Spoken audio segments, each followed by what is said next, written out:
السلام عليكم، كيف حالكم يا شباب؟ أنا اسمي فواز البحر، الله يمحيكم ويشرفني، وأتمنى تقولون كلمة ونعم، وأقول لكم أنتم ونعم، لأن أنتم ما تتخيلون اسم فواز البحر ضايقهم إنه يتكلم في مقر خالد شخير ومن أصح الدائرة الخامسة. وأنا يشرفني، لا أنا صدق يشرفني إني أنا أكون وسطكم، لأنكم أهلي. أنتم أهلي، صدق أنتم أهلي. ترى ثلاث أرباع عيال عمتي هني بالمنطقة الخامسة، فأنتم مغر. بس لما ينطلي واحد يقول لي دائرتنا، يقول الناس ما عرفت الدستور إلا 2005، ترى يقول أنت غلطان، حيل غلطان. هذول هم اللي يعلمونك الدستور، مو أنت اللي تعلمهم الدستور. يقول لك أعداء الديمقراطية فئتان. هذا أمين نخلة أديب وسياسي لبناني وشارك، يقول لك يوم مارس الحياة الديمقراطية، ولبنان لها تاريخ، يقول لك يوم مارس الحياة الديمقراطية اكتشفت أن أعداء الديمقراطية نوعين. نوع يمارس الديمقراطية لأنه ما يبي خصمه يفوز فيكون هو عدو الديمقراطية، والنوع كافر فيها. النوع اللي كافر بالديمقراطية هذا ما عندي مشكلة معاه، خلوا على كتر.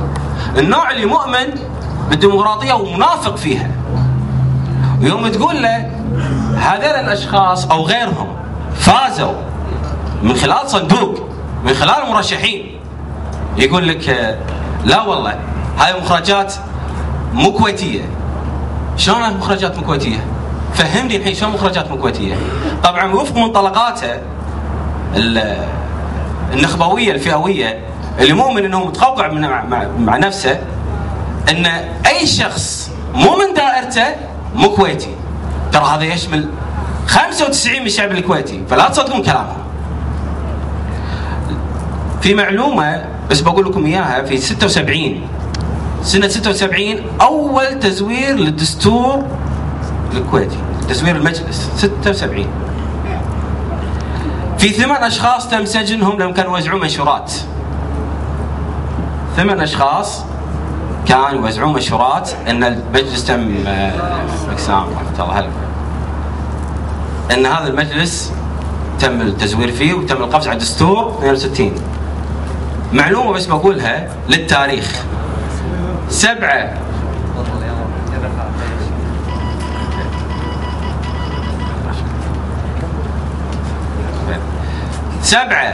من أبناء القبائل وواحد كندري. 7 من أبناء القبائل وواحد كندري من اعتصامات 76. على أي أساس أنت تقول هذول مو كويتيين؟ الناس كانت تشتغل من أيام نقابات النفط، من أيام ما كانت أحمد الخطيب كان ينزل بالدائرة هذه، لأن كانت نقابة العمال من هالمنطقة، وكانت الصيحة الأولى للدستور من هالمنطقة. على أي أساس أنت تقول هذا الدستور ما يعرفونه من 95؟ ومنو أنت عشان تقول الدستور ما يعرفونه من 95؟ ومنو تقصد؟ هذه الكلمات أتمنى تحطونها. ترى هذا الصوت اللي جعجع ترى مزعج، ومزعج علينا احنا بعد. ومهما حاولوا يزرعون الفتنة ما أظن يقدرون ينجحون، لأن بيننا وبينكم نسب، وبيننا وبينكم أهل أكثر وايد. على موضوع الحراك الشبابي، في صورة صورناها بالسجن تم يعني، وصورة نشرناها بالتويتر. لو تشوفون الأسماء اللي كانت موجودة بالسجن أيضا ضايقتهم. يوسف الشطي، فارس بلهان، راشد الفضالة، عبد العزيز جار الله المطيري، فارس بلهان. شوف انت التشكيلة اللي موجودة داخل السجن، ولاحظ انت قبل ما تدش السجن شنو قالوا؟ قالوا سعوديين وقالوا بدون.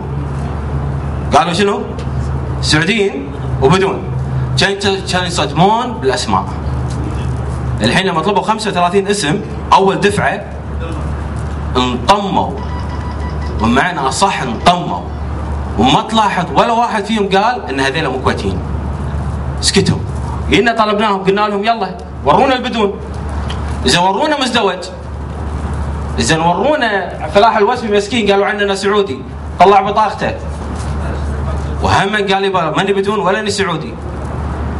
فمهما يحاولون يزرعون الفتن ما راح ينجحون. ومشكورين ما قصرتم. موضوع البرنامج السياسي في شيء يسمونه طروحات واقعيه وفي شيء يسمونه طروحات دوله وهم. فولتير يقول لك اللي يقول لك كل شيء على بخير والدنيا بخير والدوله بخير والتدوير بخير، يقول لك هذا وهم لا تتبعه. الحكومات الشعبيه او طرح الاحزاب او تكوين الاحزاب او النقله النوعيه في الدوله المدنيه، هذه يتجه لدوله اكثر واقعيه ودوله اكثر مؤسسات وتكون صلبه وراسخه. والتجربه اللبنانيه تجربه اولا لا ما نقدر ناخذ التجربه اللبنانيه الحرب الاهليه ونخطئ. لازم نعرف معطيات الحرب اللبنانيه كلها. الاحزاب اللبنانيه كان كل حزب يمثل دوله. في احزاب كانت تمثل فرنسا، في احزاب كانت تمثل ليبيا، في احزاب كانت تمثل دول معينه. فموضوع لبنان غير يختلف، وغير شيء كان فيهم تقريبا 15 طائفه.